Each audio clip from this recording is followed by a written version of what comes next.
phone call there.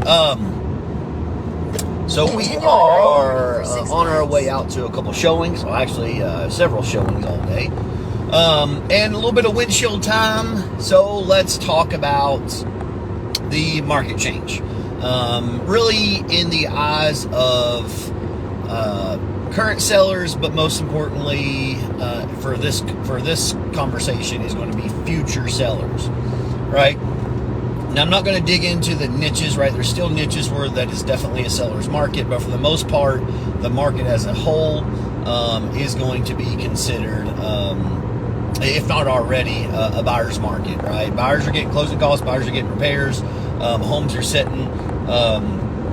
Sellers don't have little to no negotiation power when there's 10 similar homes on the market within 5-10 minutes, similar price points and all that stuff. So it really hurts sellers. But some things that really sellers need to consider, whether you're a current seller or future seller, and that is going to be the competition, right? So now inventory's back, boom, record high levels since COVID. We're back there, and it's going to keep going up. It seems like we're about 50 houses a week in inventory, meaning that we're gaining. Along with the closings, we're gaining an additional 50 houses a week. So it's a couple hundred houses a month, which, with the amount of buyers, with the low amount of buyers continuing to enter the market, that's only going to continue to excel and get larger, in my opinion. But competition is your big thing, right? So I can comp your house. I can say, hey, listen, based on the closed and the closed homes and everything like that, right? Here's what it's worth. Now, is that what you're going to get in a buyer's market? Probably not. And I want to be wrong. I hope I'm wrong for you, right? There's definitely cases where I comp it and the seller says, I want to list it higher, and we actually get an offer and accept it, and it appraises just fine. And I love that because I want to be wrong in that situation so you get more money. But I'm also not an agent. I realize probably most agents' business models are going to be tell you whatever you want to hear, tell your home's worth way more to get the contract, and then just hold you hostage for 6 months even if your home don't sell. That's not my business model. But I think that's an important conversation for you to have with your agent is, what is the competition, right? If you're listing your house, it's at $250,000. What is the competition within 10, 15 minutes of your house at $250,000, right? So 25 above, 25 below.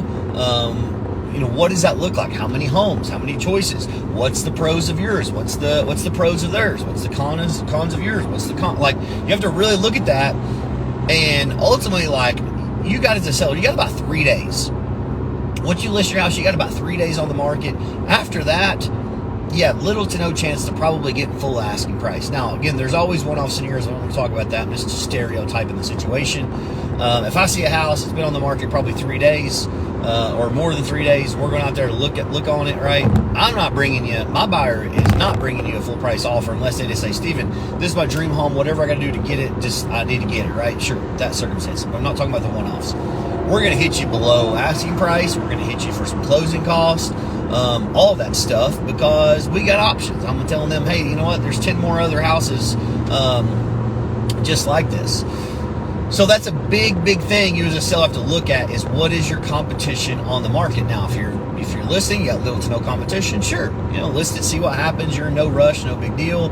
But that is that's something that really sellers haven't had to pay attention to, haven't had to consider in 4 years. And really, it was a good market before COVID. So let's just say 5 years. Not really had to pay attention to that. Now that's something you really got to pay attention to. The other thing is going to be prep, right?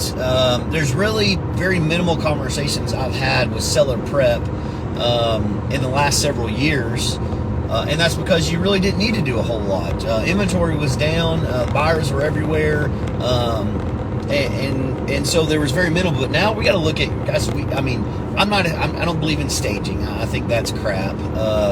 Again, 10 agents give you 10 different opinions. I don't think meaning paying for professional staging. Now your own stuff, right? We got to have your place clean. We got to have everything, no dirty dishes in the sink. Bathrooms, all the stuff off countertops, kitchens, all the stuff off countertops. Show the space, stuff against walls, closets looking nice. Like your home needs to be well taken care of. Because when buyers go in your house, and this is a conversation I had with a buyer actually yesterday in a showing.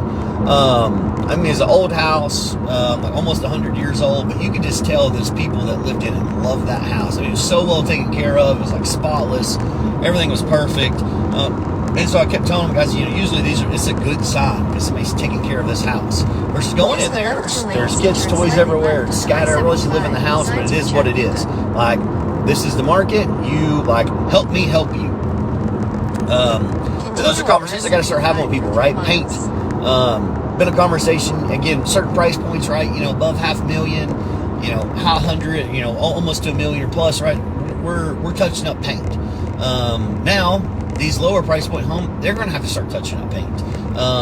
You have to start putting black mulch down, right? Get some fresh black mulch, get some nice, maybe get some flowers, let's do some landscaping, let's get it looking nice. Let's get some new gravel down. Let's, help the ditch where on the side there, it's just look awful and the gravel's washed out and there's mud holes in your driveway, right? We got to start making that stuff look good. Or people are just going to say no and move on to the next house. So those are really, I would say, two changes of, you got to know what your competition is. Hey, they lower the price, you might need to lower the price. Because to me, it's going to be a race to sell the home, because it's not like the person sitting on the market is not going to benefit, not in my opinion. So it's going to be a race to kind of lower it to find that buyer in that price point. Just because, again, it doesn't seem like nobody's predicting a lot of buyers to enter the market, even with interest rates kind of bumping down. I think buyers are just sick, buyers are just tired, and ultimately, right? Debt. What is it? I think there was an article the other day. What is it like in the last, I don't know, like 3 or 4 years? Like the average debt of average person is up like 47% or something. Like credit card debt, I think it was something to do with credit card debt's up like 47% in like 3 years. Wild. And so people just can't afford anything. People aren't buying homes right now because they're in debt. Usually you want to be kind of debt free, arguably, to buy a home, because you're taking on huge debt there. But as always, guys, you have questions on this stuff.